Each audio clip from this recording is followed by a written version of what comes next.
नमस्कार, मैं आपका दोस्त, आपका मित्र प्रिंस पांडे। सर्वप्रथम पूज्य पास सद्गुरुदेव डॉक्टर नारायण दत्त श्री माली जी, जिन्हें लोग योगीराज परमहंस निखिलेश्वरानंद जी के नाम से भी जानते हैं, उनके श्री चरणों में हम सभी का कोटि कोटि वंदन प्रणाम स्वीकार हो एवं उनके प्रति हमारा प्रेम, हमारी श्रद्धा, हमारा समर्पण सदैव अगाध रूप से व्याप्त रहे, यही उनके श्री चरणों में प्रार्थना है, तहे दिल से गुजारिश है। आज मैं आप सभी के समक्ष एक तीक्ष्ण प्रयोग लेकर उपस्थित हुआ हूं, जिसे दिव्यत्व प्रयोग के नाम से जाना जाता है। यह प्रयोग सद्गुरुदेव ने एक शिष्य से प्रसन्न होकर उसे संपन्न करवाया। तो आइए उस ओर बढ़ते हैं। बंदूक की गोली छोटी सी अदनी सी होती है, पर वह 6 फुट के जवान को समाप्त कर देती है। एक 6 इंच का अंकुश भारी भरकम हाथी को वश में कर लेता है। एक छोटा सा क्रोध पूरे जीवन के संबंधों का सत्यानाश कर देता है। एक छोटा सा खिला हुआ गुलाब पूरे घर को महक से भर देता है। इसी प्रकार एक छोटा सा मंत्र पूरे जीवन को बदल डालता है। असफलता को सफलता में परिणित कर देता है, निराशा को आशा में परिवर्तित कर देता है। और मैं अपने पूरे जीवन के अनुभव से लिख रहा हूं कि यह छोटा सा मंत्र प्रयोग अद्भुत आश्चर्यजनक प्रभावकारी है। सफलता का निश्चय ही मजबूत आधार है। भाग्य से ही ऐसी साधना और मंत्र प्राप्त हो सकता है। और ये मेरा सौभाग्य रहा कि मुझे सद्गुरुदेव द्वारा यह प्रयोग प्रदान किया गया। प्रस्तुत है आप सबके सामने एक विलक्षण तेजस्वी साधना विधि और मंत्र। साधक की मर्यादा क्या है?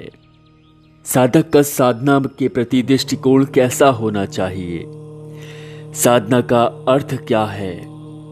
साधना संपन्न करने में किन नियमों का पालन किया जाता है? यह मैंने तब जाना जब मैं कुछ समय के लिए अपने गुरुदेव के सानिध्य में रहा। गुरुदेव के पास मैं यह प्रार्थना लेकर उपस्थित हुआ कि कुछ समय के लिए ही सही आप मुझे अपने सानिध्य में रख लीजिए। उसी क्षण गुरुदेव मुस्कुरा कर बोले, मेरे साथ रहना अत्यंत कठिन है।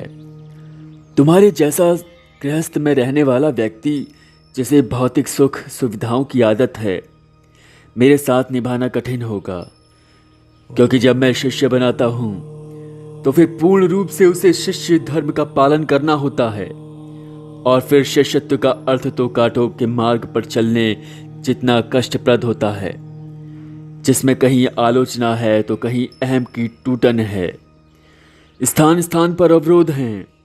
और इन सब के साथ ही आवश्यक है कि शिष्य में संयम, धैर्य, साहस व अखंड विश्वास हो।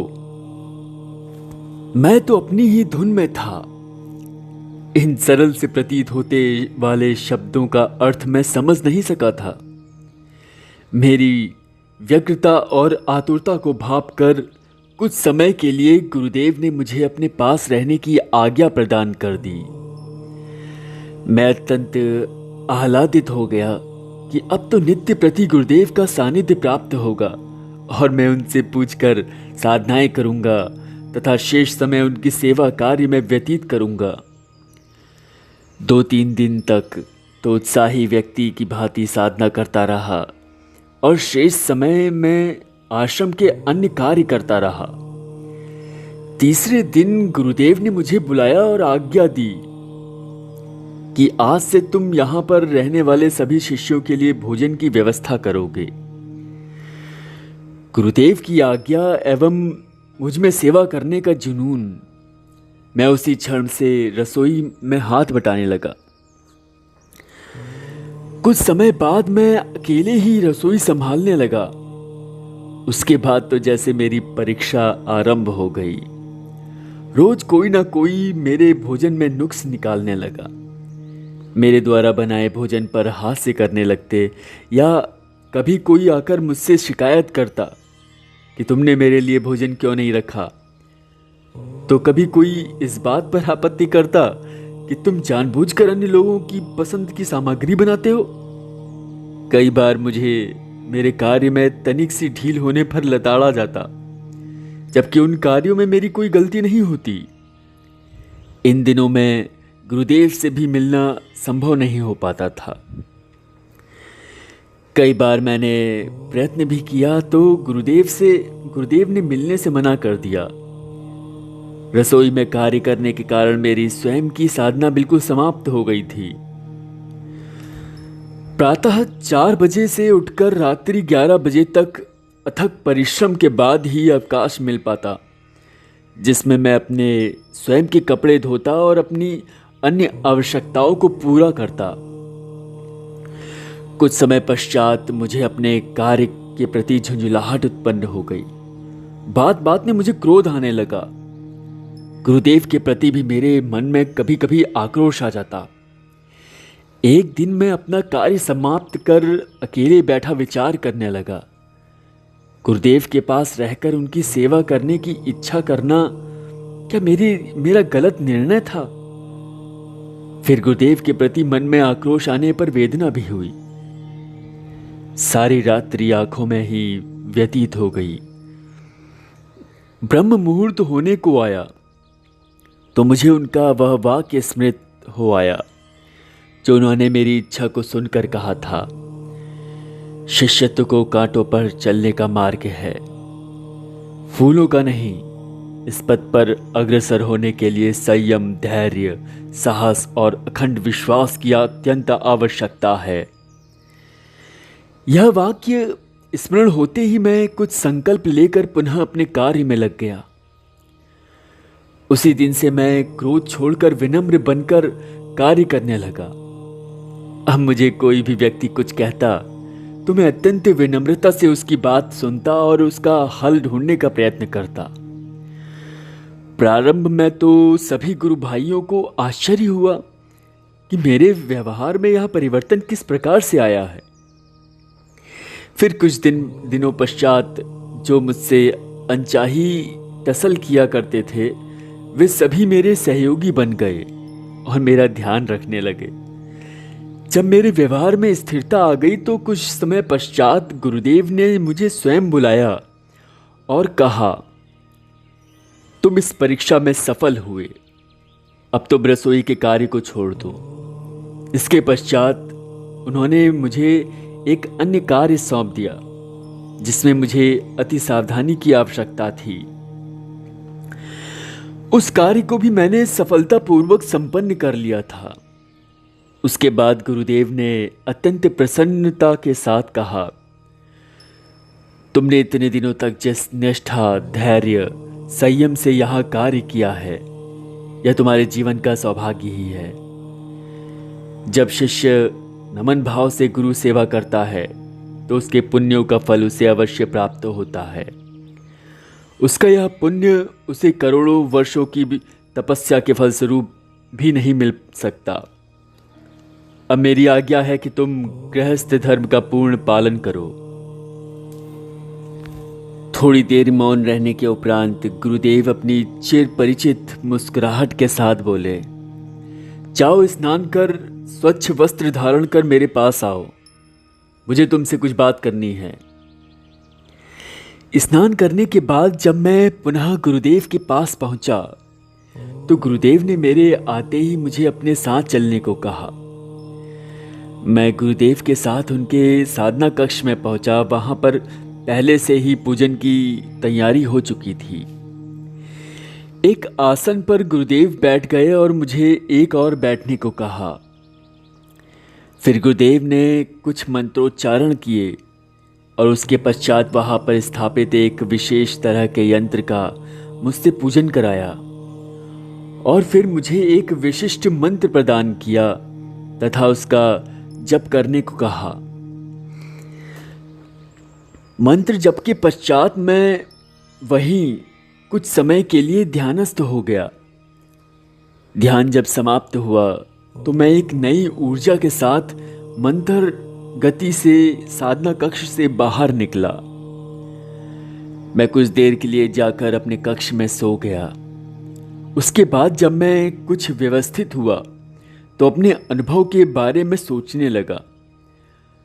अब तक जो घटनाएं घटी वे किस कारण से हुई, आज जो क्रिया हुई उसका क्या कारण था। फिर मन ही मन यह सोचकर अभिभूत हो उठा कि जब गुरुदेव किसी शिष्य को कुछ विशेष देना चाहते हैं तो किस प्रकार से उसकी पूर्व की क्रियाएं स्वतः ही संपन्न करवा लेते हैं। पहले मैं शिष्य के जीवन को सहज समझता था, पर इतने दिनों में गुरुदेव के सानिध्य में रहकर मैंने भली भांति अनुभव कर लिया कि शिष्य का जीवन जीना कितना कठिन है। अनेक प्रकार की बाधाएं, समस्याएं उसके समक्ष आकर खड़ी हो जाती हैं, पर यदि गुरु कृपा हो तो फिर वह उनसे सहज ही निकल जाता है। किंतु इसके लिए गुरु पर पूर्ण विश्वास होना चाहिए। स्वयं गुरुदेव भी उसे पूर्ण रूप से गढ़ने के लिए अनेक प्रकार से क्रियाएं करते हैं, पर यह समझना साधक के लिए अत्यंत दुष्कर होता है। साधक जीवन की मर्यादा ही तो है कि वह अपने गुरु पर पूर्ण विश्वास रखे, उनकी प्रत्येक आज्ञा का पालन करे। साधक का जीवन स्वयं के लिए नहीं अपितु सबके कल्याण की भावना से युक्त होना चाहिए। फिर तो स्वयं ही गुरुदेव उसे सभी मुश्किलों से निकाल लेंगे। उसके पश्चात गुरुदेव ने मुझे घर जाने की आज्ञा प्रदान कर दी और मुझे कहा कि जो मंत्र मैंने दिया है उसका जप नित्य 5 मिनट तक अवश्य करना है, क्योंकि यह प्रयोग जो तुमने संपन्न किया है अद्वितीय प्रयोग है। इस प्रयोग के माध्यम से तुम जिस भी देवता की साधना करोगे वह तुम्हारे अनुकूल अवश्य बन जाएगा और वह तुम्हारे अनुकूल बनकर रहेगा। घर आने के पश्चात वे दिन जो मैंने आश्रम में व्यतीत किए थे मेरे जीवन के स्वर्णिम दिन बनकर रह गए।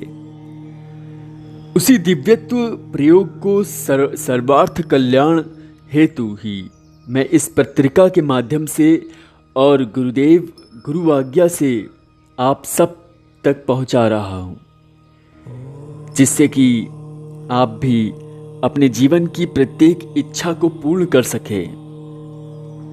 साधना विधान। इस साधना में आवश्यक सामग्री है देवता सिद्धि यंत्र, 8 ब्रह्मयण तथा हकीक माला। साधक श्वेत वस्त्र धारण करे तथा पूर्ण स्वच्छ मन एवं श्रद्धा के साथ बैठे। यह साधना किसी भी शनिवार को प्रारंभ की जा सकती है या किसी शुभ अवसर पर। अपने सामने लकड़ी के बाजोट पर पीला वस्त्र बिछाकर उस पर कुमकुम से अष्टदल बनाकर मध्य में देवता सिद्धि यंत्र को स्थापित करें। अष्टदल के प्रत्येक पंखुड़ी पर एक ब्रह्मयण स्थापित करें। यंत्र का पूजन कुमकुम अक्षत पुष्प से करें।